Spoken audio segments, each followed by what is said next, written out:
आपण या ठिकाणी पाहू शकतो पुण्यातलं हे सिटी पोस्ट परिसर आहे आणि या सिटी पोस्टच्या आवारामध्ये हा ट्रक आपण पाहू शकतो भला मोठ्या खड्ड्यामध्ये कोसळलेला आहे आणि अचानकपणे हा खड्डा पडल्याचं इथल्या स्थानिकांकडून सांगितलं जातं आहे। कारण हा पुणे महानगरपालिकेचा ट्रक आहे आणि साधारणतः 4 वाजताच्या सुमारास हा ट्रक आतमध्ये आला होता आणि याच परिसरातली ड्रेनेज लाईन साफ करण्यासाठी या ट्रकला बोलवण्यात आलं होतं। मात्र ज्यावेळी हा ट्रक मागे रिव्हर्स घेत असताना अचानकपणे खड्डा पडला आणि त्यामध्ये हळूहळू हा ट्रक आता खाली खड्ड्यात पूर्णपणे गेलेला आहे।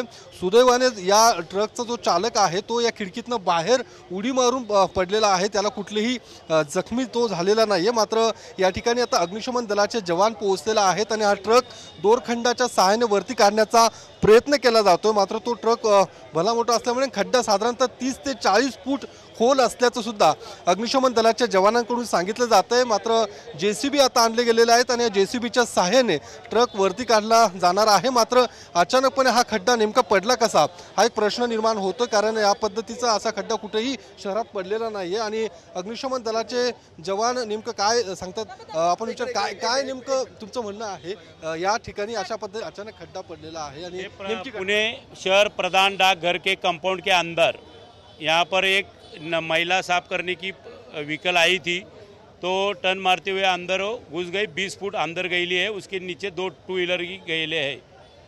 अभी हमने क्रेन की व्यवस्था किया है। पुनः फायर ब्रिगेड अग्निशामक दल की 2 गाड़ी आईली और नीचे नहीं जाना चाहिए करके उसको सेफ्टी दोर बांध के रखेल। तर ट्रक खाली जाऊ नये म्हणून अशा पद्धतीचा हा दोरखंड या ठिकाणी बांधण्यात आलेला आहे।